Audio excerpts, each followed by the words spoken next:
Good morning, good afternoon, good evening, wherever you are, and welcome to the International Liverpool Supporters Show with your host, Nana Yausapong Chu Mesiankwa. Now, it's been a couple of months since you last heard from me, since the end of last season in the Premier League, and what was, in the end of the day, if it was a satisfactory season, but it could have been much more. We could have been a lot more competitive right to the end against the eventual champions Manchester City, and I felt we could have gone much further in the Europa League as well. So the season kind of petered out. I mean, we're back in the Champions League. We won a League Cup in great circumstances with the kids, but yeah, at the end of last season, Liverpool fans were left with the feeling of what might have been. But that's all in the past. The new season is upon us. It gives the kickoff will be on Friday. Liverpool first game of the season will be the 12:30 kickoff away to newly promoted Ipswich Town. So let's get right into the video and give my preview of the season and prediction of where I feel Liverpool will probably end up. Where I think they will, what I hope are two very different things. But let's get into this video. The close season of 2023-2024 going into the new season has been notable for not much. After a reasonable pre-season tour to the United States in terms of results or performances, with victories over Real Betis, Arsenal, and particularly Man United, the reality is, despite our disappointing end to last season, Liverpool have not made any major signings thus far. The close season saw us bade a fond farewell to Thiago, Matip, and Adrian, and as well as some of our youth academy players. But as I said, thus far, Liverpool have not signed any major players to compete in the squad or in the first team. Although it's been speculated, there's nothing formally been announced. Though Georgie Mama Deshvili, hopefully I've got that pronunciation right, of Valencia. We've got our, what it looks like we're going to do, we're going to have an agreement that we will agree to buy him permanently, acquire him permanently next season. But that will, in the meantime, he will go out on loan from Valencia, probably to Bournemouth. So, again, it is a signing, but it's a agreement in principle.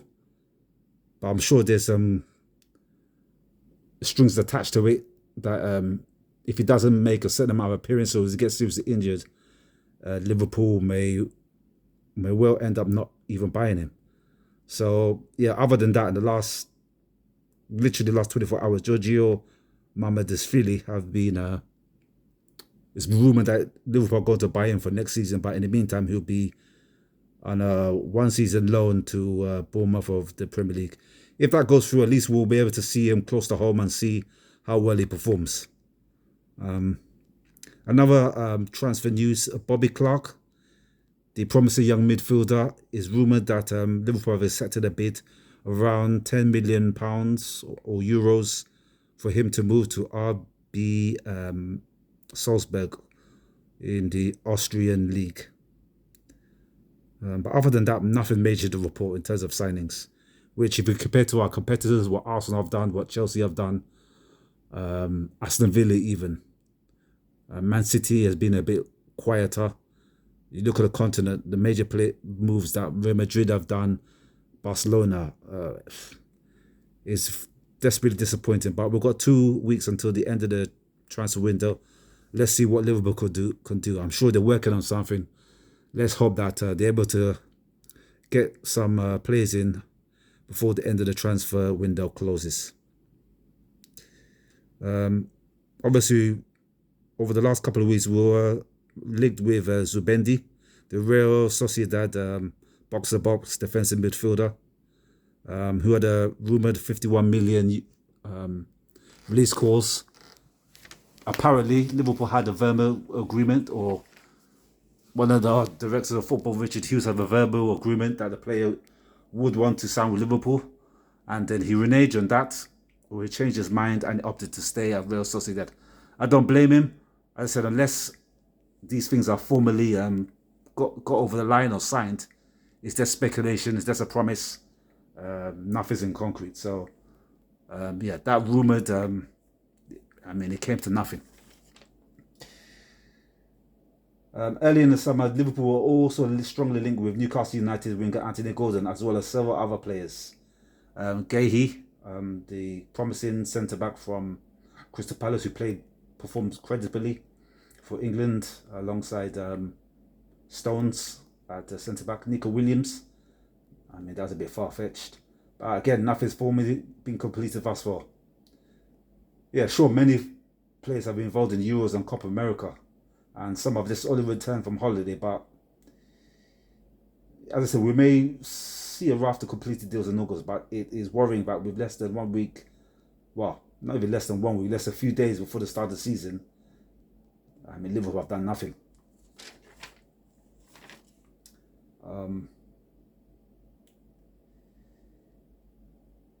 Well, let's see how it goes. Moreover, it will be reasonable to expect Chelsea, Man United, Tottenham to have stronger league performances. None of the aforementioned finished even close to the top four. But they've all, especially Chelsea and Man United, they've all significantly strengthened with some, on paper, very good players. Chelsea bought Neto, I think last week. Man United bought Delise and Mazrou, centre-back and right-back respectively. And again, Liverpool's done nothing. They're the team that in the end fell quite a long way short of the top two in Manchester City and Arsenal. Whilst I expect Liverpool to sign players, I don't think it will be enough to close the gap on Manchester City or even Arsenal. I think, if I'm honest, 3rd or 4th place and a good run in one of the domestic cups like last season, FA Cup or the League Cup, and if we're lucky with a good run, luck of the draw in the Champions League, that's what I suspect will probably transpire. I hope for more, but this squad and the lack of signings thus far doesn't really inspire confidence that Liverpool's performance will be noticeably much better than last season. The worst case scenario is Liverpool could find themselves fighting to retain 4th, maybe even 5th in the league. If I expect one or more of Tottenham, Man United, Chelsea, maybe Newcastle, but certainly one of Man United, Tottenham and Chelsea improve and perform more consistent in the league. Aston Villa have made some very good signings. They've got a good manager. They could be up there. And with the 4 and the 3 aforementioned teams, 3 big names, just like last season, are going to miss out on the Champions League qualification. Let's just hope it's not Liverpool. It's imperative Liverpool must sign a top quality DM. Perhaps a centre back and maybe a backup left back as well. A right winger to replace Salah for the future, or maybe even now, if the Saudis come in with some crazy money. But again, we've not heard anything about that thus far. And as I feared, I think Liverpool will probably regret turning down that bag of money that the Saudis were rumoured to offer last season. I think ultimately that was a mistake for a player that still guarantees goals, still a good player, but I think we've seen the best of him. He's past his prime now, and it's not going to get much better.